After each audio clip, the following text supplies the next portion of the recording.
Standard 10 English. Dear children, in this video, we are going to study the chapter 1.4 of our English textbook, that is a poem, All the Words a Stage. All the words, world is a stage. All the words a stage. It is written by the greatest poet William Shakespeare. William Shakespeare was born in 1564 and died in 1616. Was an English poet. ये एक England के एक poet थे. Playwright and actor. Playwright means dramatist, drama लिखने वाला, and actor. Widely regarded as the greatest writer in the English language. Widely regarded means all over the world लोग इन्हें the greatest English writer का नाम से जानते हैं. यानी पूरे world, the whole world considered या regarded him as a the greatest English writer and the world's prominent dramatist. World's prominent means main, important dramatist. He is often called England's national poet. उनको अक्सर बुलाते हैं England's national poet and the bard of Avon. Bard means poet or verse teller, verse बताने वाला, श्लोक बताने लिखने वाला. Bard means it's another word for poet of Avon. Avon is the actually it's a name of a river. तो Avon नाम का river के आसपास के area, that means almost England. तो bard of Avon ऐसा भी इनको बुलाते हैं. This poem is taken from his play. उनका एक ड्रामा है जिसका नाम है As You Like It. इस ड्रामा से निकाला हुआ है इस poem. Here he compares the world to a stage where the drama of human life is enacted. यहाँ in this poem the poet compared the whole world as a stage where the drama of human life, इंसान के जिंदगी का drama enact होता है या उसका acting होता है. So let's see the poem. All the world's a stage. सभी वर्ल्ड या दुनिया पूरे एक स्टेज है. स्टेज में ही तो ड्रामा होता है ना. all the men and women merely players. What do you mean by the word merely? सिर्फ, only players. सभी आदमी और सभी औरतें इस स्टेज के, वर्ल्ड नाम का इस स्टेज के सिर्फ प्लेयर्स है, मीन्स कैरेक्टर्स है, एक्टर्स है.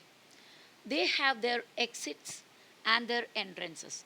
उनके एक्सिट होता है यानी स्टेज से चला जाना होता है, exit going out, and their entrances stage पे आना होता है. Indirectly if you see here in the stage of world, people come and go.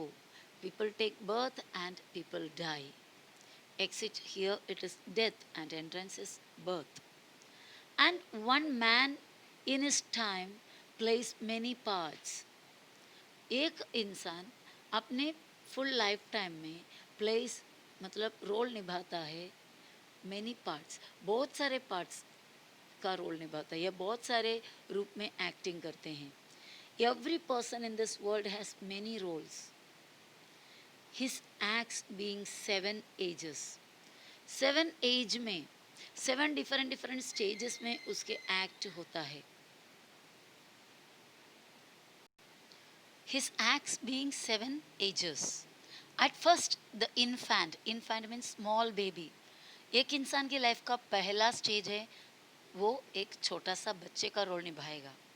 Mewling means crying in a weak sound, weak voice. बहुत ही कमज़ोर आवाज़ से रोना. That is mewling.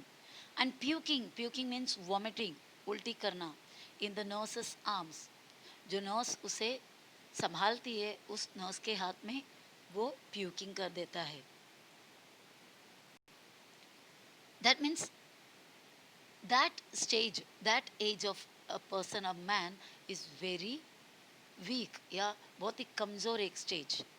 Then the whining school boy, उसके बाद next stage आता है the whining. Whining means always complaining, हर बात पे complaining and shouting and crying. वैसा school boy next stage. With a satchel, वो अपने सैचल उठाते हुए, satchel means school bag. And shining morning face, सुबह के एकदम फ्रेश फेस में शाइनिंग फेस लेकर, क्रीपिंग लाइक स्नेल, एक स्नेल की तरह. स्नेल बहुत ही स्लो चलने वाला एक लिविंग थिंग है, तो एक स्नेल की तरह क्रीपिंग करते, यानी रेंग दे unwillingly to school. Unwillingly means बिना अपने मर्जी के, खुश नहीं, ज़बरदस्ती स्कूल के तरफ जाता हुआ एक वाइनिंग स्कूल बॉय का रोल नेक्स्ट निभाते हैं. एंड देन द लवर, और उसके बाद थोड़ा बड़ा हुआ, यंग एज हुआ, तो ही स्टार्ट्स लविंग समवन, वो किसी को लव करने लग जाता है, प्यार करने लग जाते हैं. साइंग लाइक फर्नेस, एक फर्नेस की तरह. फर्नेस क्या होता है? बहुत बड़ा चूल्हा, जो आप नॉर्मली देखे होंगे, जो लोहार के पास, ब्लैक स्मिथ के पास फर्नेस होते हैं, उस तरह फर्नेस के जैसा साइंग, यानी लंबे लंबे दुख भरी हुई सांस छोड़ते हुए. विद अ वोफुल बलाड, हमेशा मुंह में एक, उसके होठों पे एक बलाड होगा. बलाड यानी song, a song which describes a story और विच डिस्क्राइब्स अ पर्सन. एक व्यक्ति के बारे में या कोई स्टोरी बताया हुआ जो सॉन्ग होता है, उसको बलाड कहते हैं. वोफुल बलाड यानी सैड सॉन्ग. ऐसा कोई लवर जिसका लव चले जाने के बाद, या जिसका लव पीरियड में कुछ हो जाने के बाद, वो फुल बलाड गाते हुए, वो भी किसके लिए? Made to his mistress eyebrow, अपने जो लवर का, जो मिस्ट्रेस का आईब्रो के बारे में गाना गाते हुए, वो भी वो फुल गाना है. वो फुल क्या होता है? दुख भरी गाना गाते हुए. ऐसा एक लवर का स्टेज, उसका नेक्स्ट स्टेज हो जाता है. सो and then the lover, sighing like a furnace, with a woeful ballad made to his mistress' eyebrow. Then, then a soldier. Here, soldier means a matured man. Okay, थोड़ा age, mature age होने वाला एक व्यक्ति. A soldier full of strange oath. तो ये time पे जोश ज़्यादा रहता है इंसान के अंदर, तो हर बात पे ओथ यानी शपथ ले लेते, कसम ले लेता है. फुल ऑफ ओथ, ये कर लूँगा, वो कर लूँगा. And bearded like a pard. Pard means here leopard, एक लेपर्ड की तरह. बेडेड, बेडेड मतलब पूरे दाढ़ी वगैरह लगाकर एकदम मैच्योर दिखेंगे. जलस इन ऑनर, किसी के ऑनर पर, ऑनर यानी रिस्पेक्ट में जलस हो जाता है. Sudden and quick in quarrel, खून हर वक्त घोल मतलब एकदम गर्म रहता है, तो sudden and quick in quarrel, किसी के भी साथ क्वारल यानी झगड़ा करने के लिए झट से निकल जाता है. Seeking the bubble reputation. Bubble reputation, bubble क्या होता है? बबल जो साबुन का जो फेस में जो बड़ा बबल आता है, इट्स कम्प्लीटली एम्प्टी. वो बबल जो है एम्प्टी है, मीनिंगलेस है, कुछ मतलब ही नहीं है उसका. तो वैसा empty reputation. Bubble reputation means empty reputation, जगह को हर जगह में बेमतलब का इज्जत ढूंढते हैं, रिस्पेक्ट ढूंढते हैं. Even in the cannon's mouth, even in the cannon's mouth. Cannon actually वो एनिमल है जिसका मुंह में कैनन टीथ होते हैं, या फिर यहाँ पर कैनन्स माउथ का मतलब है फेसिंग ग्रेट डेंजर, बहुत बड़ा डेंजर के फेस वक्त में भी, बहुत खतरनाक वक्त में भी, खतरे का वक्त में भी वो क्या ढूंढता है? Bubble reputation. And then the justice, और उसके बाद जस्टिस के लिए लड़ते हैं.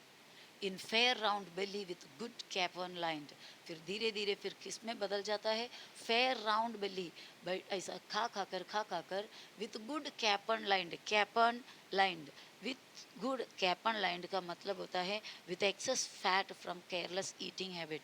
इतना खाता है कि बिना सोचे समझे सभी फैटी सब्सटेंस, चीज़, बटर वगैरह फैटी सब्सटेंस खाकर वो यंग एज में इतना मोटा हो जाता है कि हिज बेली बिकम्स राउंड, उसके स्टमक एकदम, पेट एकदम आगे आ जाता है, राउंड बन जाता है.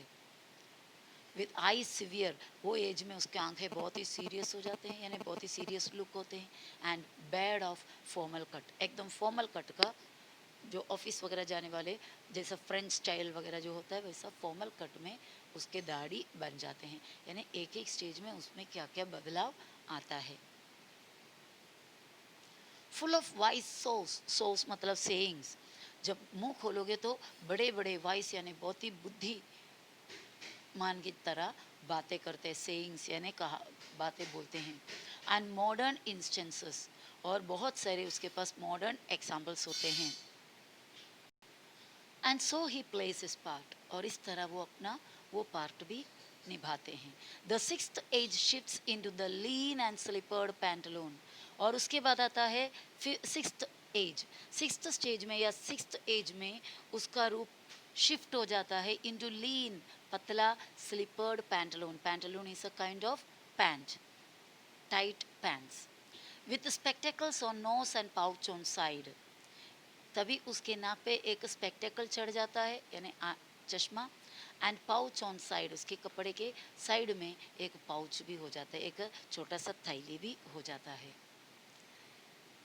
हिज यूथफुल होस, होस मीन्स पानी डालने वाला जो पाइप होता है उसको भी होस बोलते हैं, लेकिन यहाँ पर होस का मतलब है वो कपड़ा जो स्टॉकिंग्स कहते हैं, बहुत ही टाइट जो पहनने वाला एक क्लोज फिटिंग कवरिंग, जो पैर पे पहनने वाले उसको कहते हैं hose, stockings.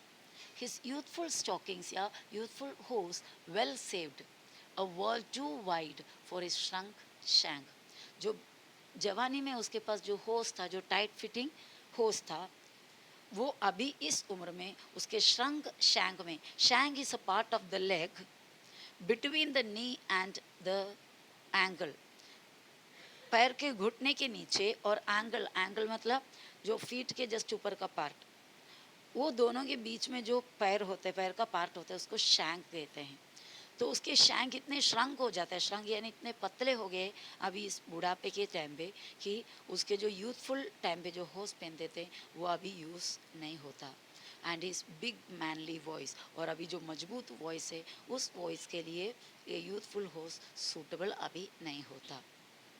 Turning again toward childish treble, और उसके बाद वो वापस अपने चाइल्डिश ट्रेबल में, ट्रेबल मतलब बहुत ही वीक, मतलब 3 टाइम्स वीकर।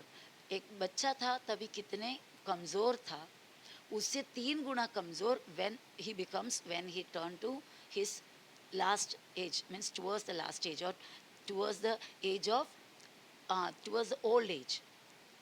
जैसे जैसे ओल्ड एज में जाते हैं ही बिकम्स अगेन लाइक चाइल्डिश, पर ट्रेबल, ट्रेबल मतलब 3 times weaker then a child. Pipes, उसके ओठों पे पाइप जलने लग जाते हैं। एंड विसल्स इन साउंड, बात करेंगे तो विसिल निकलते हैं, यानी दांते सब चले जाने के बाद बात करते तो उसके मुंह से, मुंह के ओठ के साइड में से हवा निकलने पर अपने आप विसलिंग होता है, एक साउंड क्रिएट होता है।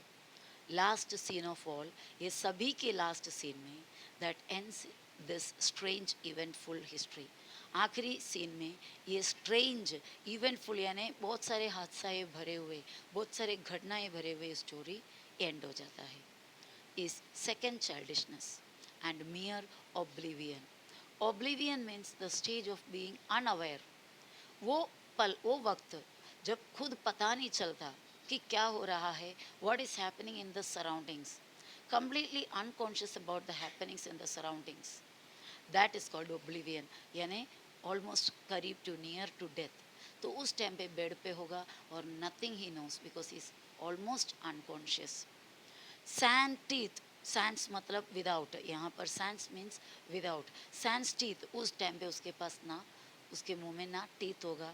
सैंड्स आइज, आंखें नहीं होगी, that means he could not see, he may not be seeing anything, वो कुछ भी देख नहीं पाता। सैंड्स टेस्ट, उसके मुंह को कोई टेस्ट नहीं होगा, मुंह में कुछ टेस्ट नहीं, कुछ खा नहीं पाता। सैंड्स एवरीथिंग, सब कुछ मतलब विदाउट एवरीथिंग, कुछ भी होगा नहीं। And that is the end of a man. So all these ages he acts on the stage of life, life के stage में ये सभी stage वो act करते हैं। Written by William Shakespeare। Let us see the explanation given here। Okay, I'm just reading all the explanation I gave. Still, in these lines the poet compares this world to a stage. All men and women are only actors and actresses on the stage of this world. All these people have different routes to enter this stage and also have different exits to go out. They enter this stage when they are born and leave this stage when they die. Every person during his lifetime plays many parts. These parts are called seven ages. These ages are actually like acts of a play.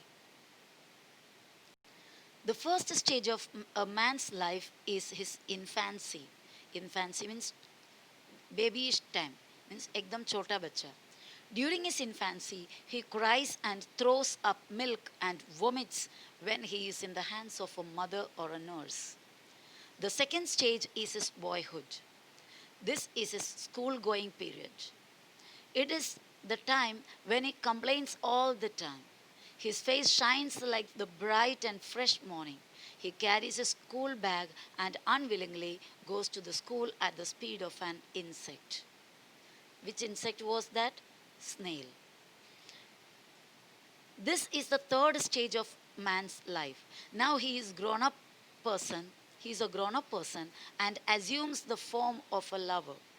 It is the time when he loves his beloved ardently, deeply. He sighs like a furnace or an oven.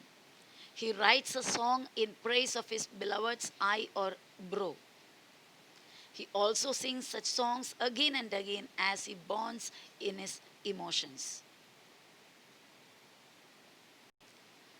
In the next lines, the poet shows the fourth stage of a man's life. When he matures, he becomes a soldier. He takes strange oaths. He has a beard like a tiger or a leopard. He is fierce like these animals. खतरनाक होता है animals की तरह. During this stage of life, man is jealous of honor of other. He is very quick tempered. What do you mean by quick tempered? Getting angry very fast. And owns quarrels. Since he is warm blooded, he looks for temporary reputation and fame. To achieve this temporary fame, he is even ready to go into the mouth of a gun. He does not bother for dangers.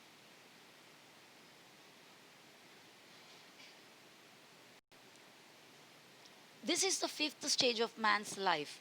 Here, man becomes middle aged and mature like a judge and has a fair round belly full of meat of chickens. In the lesson, in the poem, the word capon was for chicken. Perhaps he has become fit because he eats meat and fat castrated cocks in excess. Fat castrated cock, that is the good capon, lined capon, capon lined. In the stage, it is the stage when he is firm, serious, and grim. His conversation is full of many different proverbs of the world of the past and is also full of the examples from the modern age. He has bared for a formal cut and as such plays this part of life.